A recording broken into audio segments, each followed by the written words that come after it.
11:45 a.m., December 9th, 1945. Mannheim, Germany.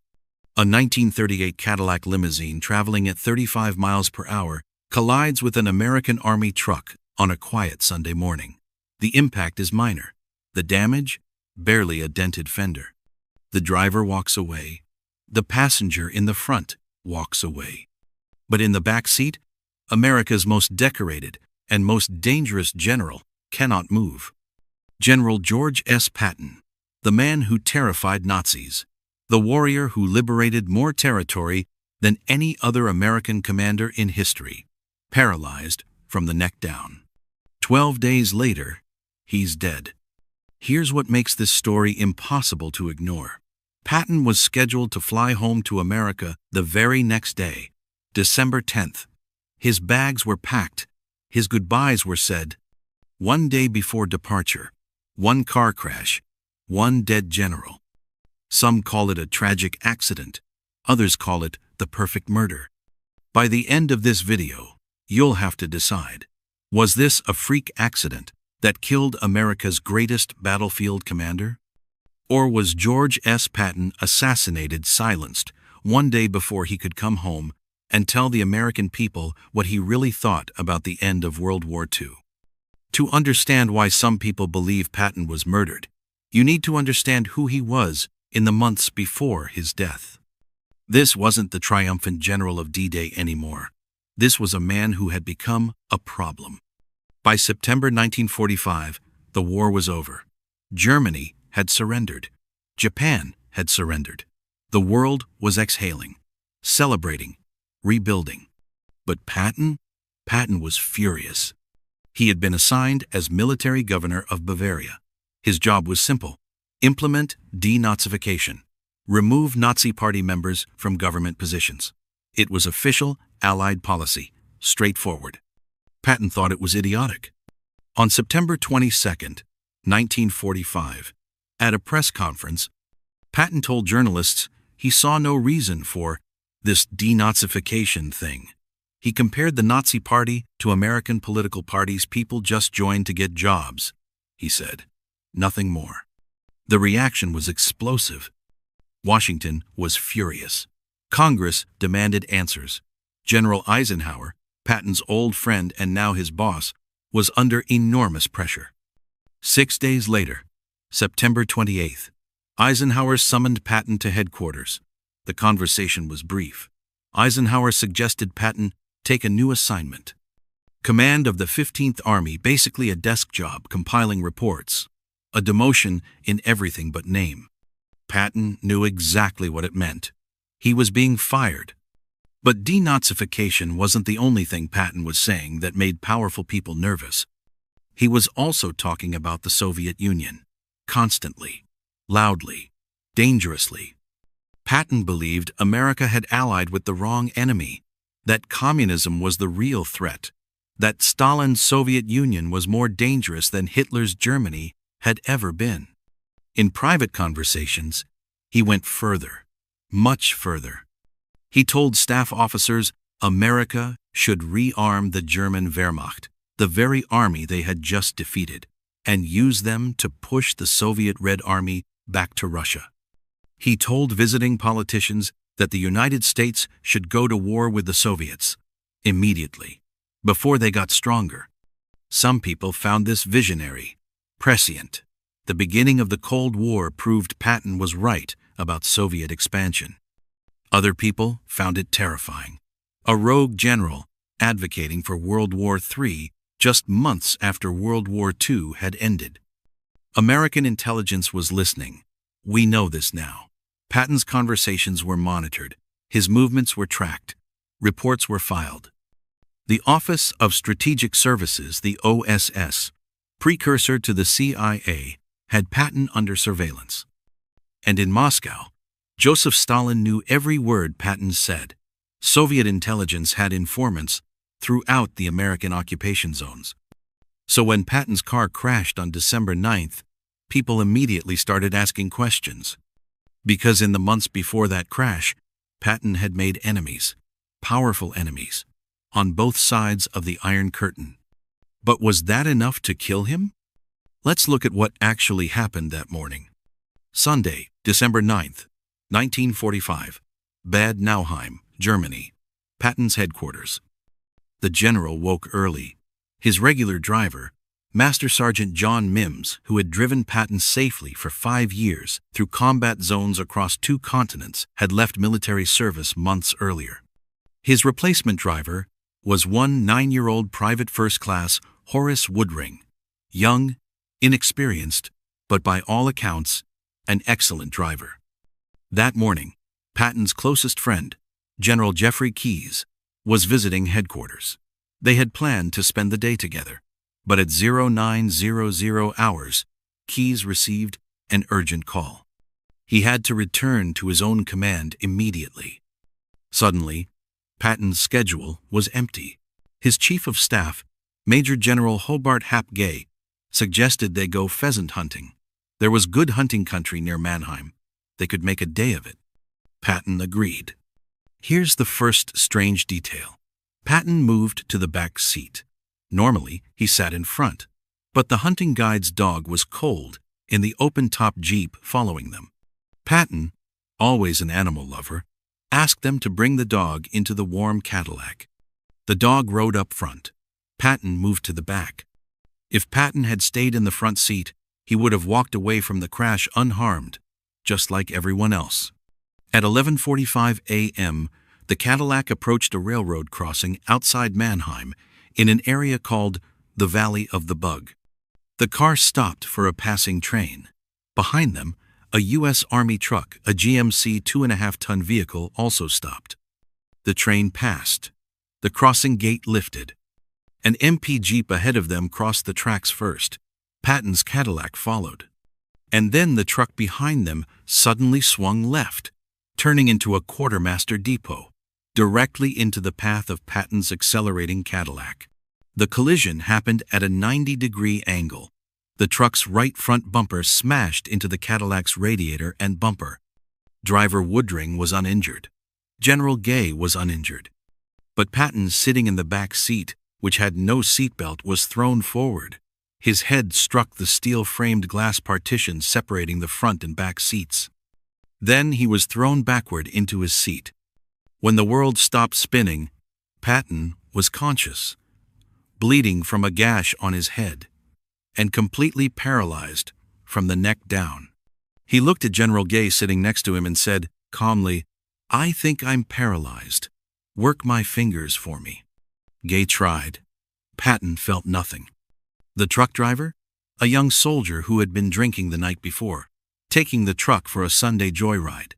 He was never charged, never prosecuted, never even reprimanded. Within days, he disappeared, back to his unit, then back to America. No one ever heard from him again. The official accident report? Filed by Military Police Lieutenant Peter Babalas at the scene. When Babalas requested a copy of his own report decades later, he was told it didn't exist, gone, missing. In fact, almost every document related to the crash went missing. Witness statements, medical reports, investigation records. Out of more than 1,300 pages in Patton's military personnel file at the National Archives, only 15 pages mention the car crash. But here's where it gets really strange. In 1979, 34 years after Patton's death, a former OSS agent named Douglas Bazata walked into a press conference and made a shocking claim. He said he was ordered to assassinate General Patton. And he said he was the one who did it. Douglas DeWitt Bazata, OSS operative during World War II, paratrooper, marksman. After the war, an abstract painter living under the patronage of Princess Grace of Monaco.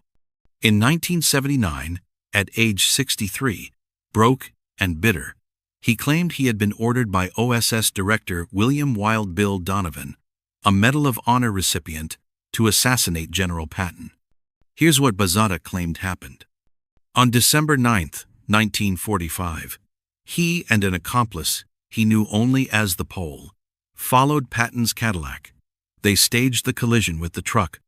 In the confusion after the crash, Bazata fired a specially designed weapon, something that could shoot small projectiles like metal shards or even rubber bullets through a partially opened rear window of the Cadillac. The projectile hit Patton in the head, breaking his neck and making the injury look like it came from the crash. When that didn't kill Patton, Bazata claimed the Pole finished the job. He allegedly snuck into Patton's hospital room in Heidelberg and poisoned him. 12 days after the crash, Patton died from what doctors called a pulmonary embolism and congestive heart failure. Bazata said he was paid $10,000. He said Donovan told him the orders came from way up the chain of command. So, is this true? Most historians say no, absolutely not. Here's why. Bazata's story has massive holes. First, he claimed informants in Patton's headquarters told him about the hunting trip in advance. But the trip was decided that morning, last minute, after General Keyes was called away. Nobody knew about it until 9 a.m. Second, Bazata claimed he jimmied the rear window of the Cadillac in advance. But witnesses including Patton's driver Woodring and General Gay saw no opened window, no tampering, no suspicious activity. Third, Bazata gave multiple, contradicting versions of his story over the years. Sometimes he shot Patton himself. Sometimes it was the Pole. Sometimes he injected Patton with something in the confusion. Sometimes he just staged the crash. Here's what we know about Douglas Bazata. By the late 1970s, he was, in his own words, bitter and in need of money. He had been denied pensions and benefits he felt he deserved from his OSS service.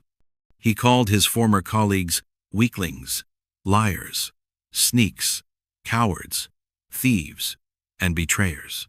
He made his assassination claims in 1979, just months after the movie Brass Target was released.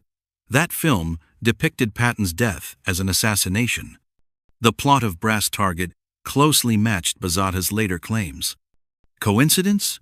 Or did a broke, bitter ex-spy invent a story based on a Hollywood thriller? Most credible historians, including Patton biographer Carlo d'Este, dismiss Bazata's claims entirely. D'Este writes, "Those who suggest Patton was somehow murdered have failed to provide the slightest evidence of how anyone could have planned such an operation." Military historian Kevin Heimel put it bluntly, yes, Patton had enemies, but did he have enemies so afraid of him they would kill him?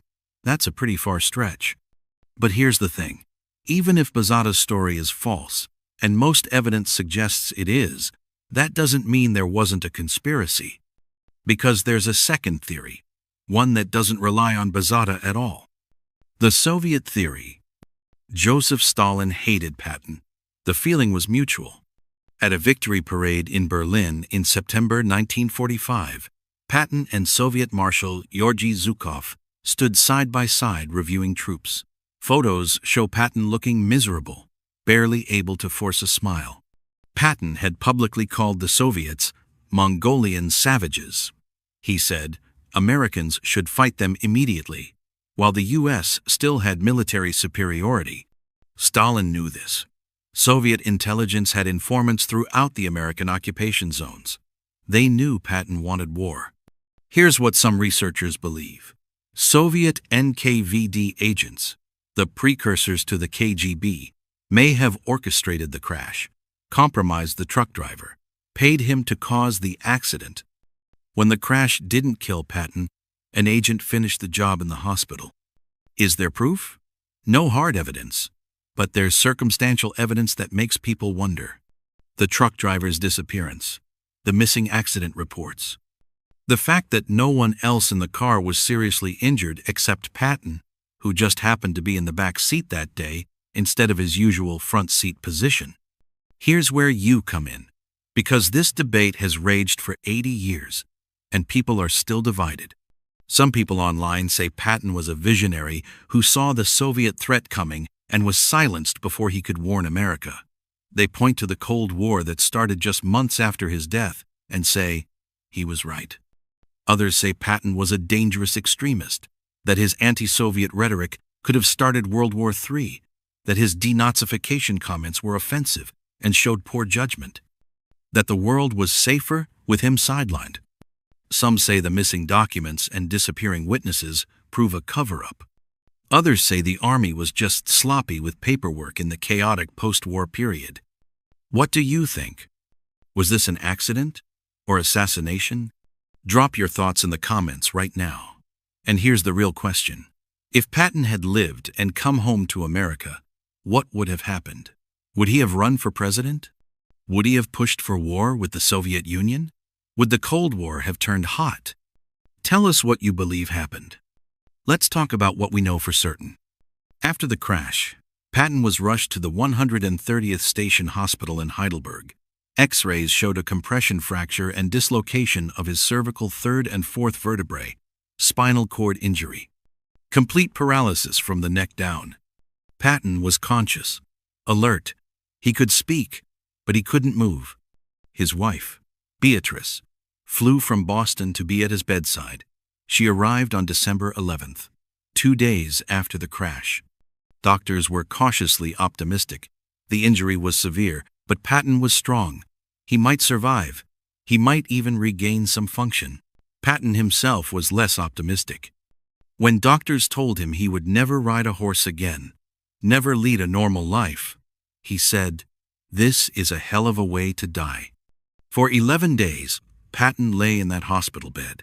He spoke with visitors. He spoke with his wife. He was in good spirits at times, depressed at others. On December 21st, the afternoon, Beatrice left to get dinner. Patton seemed stable. When she returned, a nurse rushed to meet her. Something was wrong. Patton had stopped breathing. His heart had stopped. Doctors said it was a pulmonary embolism, a blood clot that had traveled to his lungs, a common complication of paralysis and immobility. At 5:45 p.m. on December 21st, 1945, General George S. Patton died. He was 60 years old. His body was brought to Villa Reiner in Heidelberg, where it lay in state. Soldiers and civilians lined up to pay respects. On December 23rd, a funeral procession moved through Heidelberg streets. People lined the roads. Some climbed on roofs to watch. An M3 half-track carried his flag-draped gunmetal casket, escorted by helmeted soldiers wearing white gloves. The next day, December 24th, Christmas Eve, Patton was buried at the American Cemetery in Luxembourg, in the rain. Among the graves of more than 5,000 American soldiers, many from his own Third Army, many killed in the Battle of the Bulge. German prisoners of war had dug the grave. As the casket was lowered, an honor guard fired volleys into the gray sky. A bugler played taps. Patton had once said, "It is foolish and wrong to mourn the men who died. Rather, we should thank God that such men lived." He was now among them. Here's something that bothers conspiracy theorists to this day. Eisenhower never attended the funeral. Patton's old friend, the man he had known since 1919, the man who had protected him after the slapping incidents, the man who commanded him through the entire war. He didn't come. Eisenhower later said he had official duties. Beatrice Patton, despite her grief, never publicly questioned his absence. But some people wondered, was guilt keeping him away? Or was it just the cold calculation of a commander who had moved on? We'll never know. What we do know is this. Beatrice refused to allow an autopsy on her husband's body. The army requested one. She said no. Why? She said she wanted him to rest in peace. But that refusal means we'll never have medical certainty about exactly what killed Patton. And that's why, 80 years later, people are still debating. Because without an autopsy, without accident reports, without witness statements, without any hard evidence, we're left with questions. Questions that powerful people may have wanted buried with Patton in that Luxembourg cemetery. So what's the truth about December 9th, 1945? Was it a tragic accident? A 9-year-old driver? A Sunday joyride? A moment of carelessness that killed one of history's greatest generals? Or was it something darker? A conspiracy by the OSS? or the Soviets, or both. A carefully planned assassination disguised as an accident. Here's what I believe after researching this for weeks. We'll probably never know the full truth. The evidence for assassination is circumstantial. Missing documents could mean a cover-up, or they could mean bureaucratic chaos in post-war Germany. Bozzatta's claims are dramatic, but they're also contradictory and unprovable, and they came 34 years after the fact, when he needed money and attention. The Soviet theory makes strategic sense, but there's no hard evidence, just motive and opportunity. Maybe the most important question isn't how did Patton die, but what did America lose when he died? We lost a general who saw the Soviet threat before most others did. We lost a warrior who might have changed the course of the Cold War. But we also lost a man who was increasingly extreme, who wanted to rearm Nazis, who dismissed war crimes, who might have dragged America into another catastrophic conflict. So I'm asking you again, what do you think happened on December 9th, 1945? Accident or assassination? If Patton had lived, would he have been a hero who saved America from Soviet expansion, or a dangerous extremist who would have started World War III? Do you think the missing documents prove a cover-up? Do you believe Bozzatta's story, or was he just a broke ex-spy looking for attention? Could the Soviets have pulled off an assassination on American-controlled soil? Or was this just sheer, tragic bad luck, the wrong seat, the wrong moment, the wrong turn by a hungover truck driver? History doesn't give us clean answers. It gives us evidence, theories, and endless debate. 80 years later, Patton's death remains one of World War II's greatest mysteries. If this story made you think, hit that like button, subscribe, and turn on notifications. We're uncovering forgotten and controversial stories from history every week. And seriously, drop a comment. Tell us where you stand. Because this debate, it's far from over. Thanks for watching.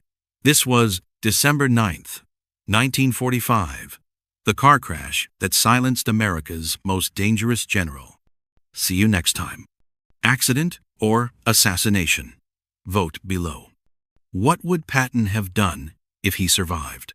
Should there be a new investigation?